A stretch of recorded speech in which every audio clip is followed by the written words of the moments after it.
Нам жизнь дана, как благодать, как небо дарит вдохновенье, чтоб научиться от рождения душою в Боге пребывать.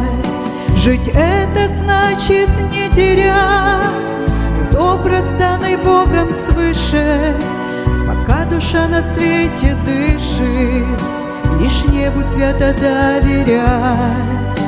Пока душа на свете дышит, лишь небу свято, свято доверять.